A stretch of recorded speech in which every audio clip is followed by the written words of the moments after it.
Hi everyone, I'm meteorologist Rusty McCranie, and welcome to Weather Express. It's your weather in 5 minutes. Start the clock.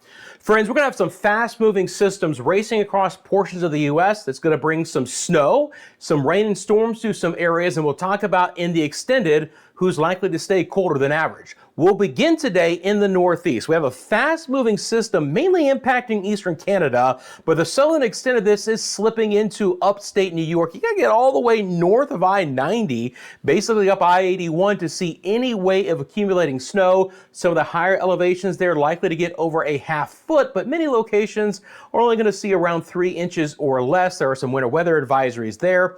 Notice your current temperatures are above freezing, even places like Syracuse to Albany, so anything that falls is likely to be in the liquid variety, and most of the Northeast in New England will be dry. It's only northern Vermont, New Hampshire, and a little bit of Maine likely to get some additional snow with this system. It's going to be very quiet in the Ohio Valley and the mid-Atlantic states over the next couple of days.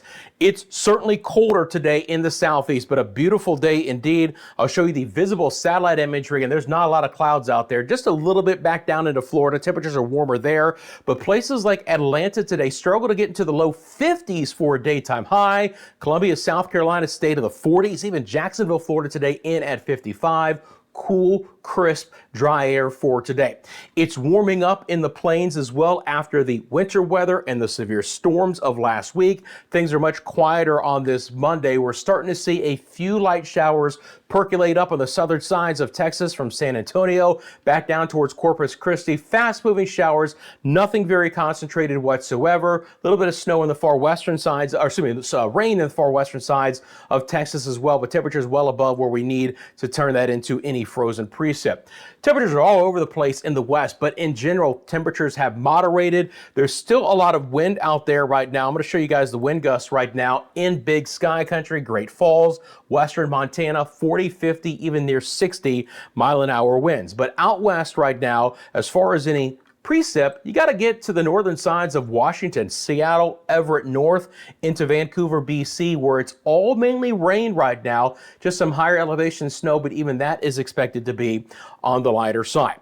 Looking at the overall advisories across the country, bring those up for you guys. Fast-moving Clipper system is going to bring some snow to Minnesota, portions of Wisconsin, and the UP of Michigan. Generally speaking, this is going to be a few inches of snow, some areas up to 3 to 6 inches, and some fairly gusty winds like towards Marquette and Ironwood. We're going to get some 45 mile-an-hour gusts. Western sides of New York, again, most areas will be under 3 inches, but a couple of areas of that Tug Hill Plateau area, the higher elevations, likely to get 4 to 7. But again, no additional advisories here east of that area. Not expecting to see a lot in the way of snow continuing to move off. Cold enough where we're going to have some freeze advisories for the southeast sides of Georgia.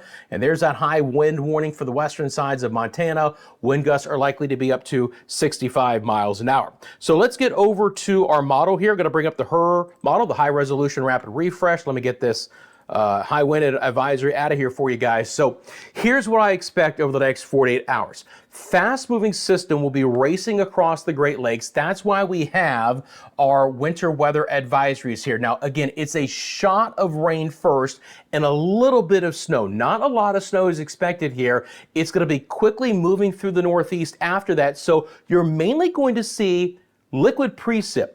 This will turn into some snow. Northern sides of the Ohio Valley, places like Columbus and even up towards Detroit could get a little bit in the way of some snow to end the situation, but temperatures are warm enough here where it is mainly going to be some rain. Now, we could absolutely see a little bit of snow in the spine of the Appalachians in West Virginia. Snowshoe Ski Resort could see some, and then a better chance for scattered showers and a rumble of thunder by midweek for the southeast overall, with temperatures beginning to moderate, but overall staying below average. Storm system, this broad area of low pressure coming out of northern Mexico will likely bring a shot of showers and a few storms to central and the southern sides of Texas. This will then kind of conglomerate, if you will, with that frontal system off to the east, and that could provide, again, a little bit more in the way of multiple rounds of some rain there. The west is mainly dry. We will get north winds to pull in a little bit of snow in the northern sides of the plains. Could even just be some rain as far to the north as Nebraska and portions of Kansas. Nothing is expected to be consequential as far as totals go. When we look at the total precip on the GFS and we're looking at snow accumulations here, is the HRRR model actually, again, some areas of the UP of Michigan likely to get up to 6 inches. That's that brighter green, but most other areas are going to stay in that 1 to 2 inch snowfall totals. Liquid precip wise, about 1/4 of an inch at best. When we look at temperatures across the United States in the extended, generally speaking, the farther east that you live, the colder it's going to be. We're going to have the trough in the east, the ridge out west, so moderating temperatures for the Four Corners area, including Phoenix and Durango, Colorado. And then precip wise, we're mainly dry. Only the extreme northern tier of the U.S. is likely to have a slightly better than average chance for more precip than what we normally see in the 6 to 10 day time frame, but a lot of dry weather is coming for mid-January. Friends, I'm out of time. I appreciate you making Weather Express a part of your daily routine. Hey, let me know in the comment section below where you're viewing from. Thanks for hitting that thumbs up and your support. Have a great rest of your day. I'm back tomorrow with the latest 5-minute forecast.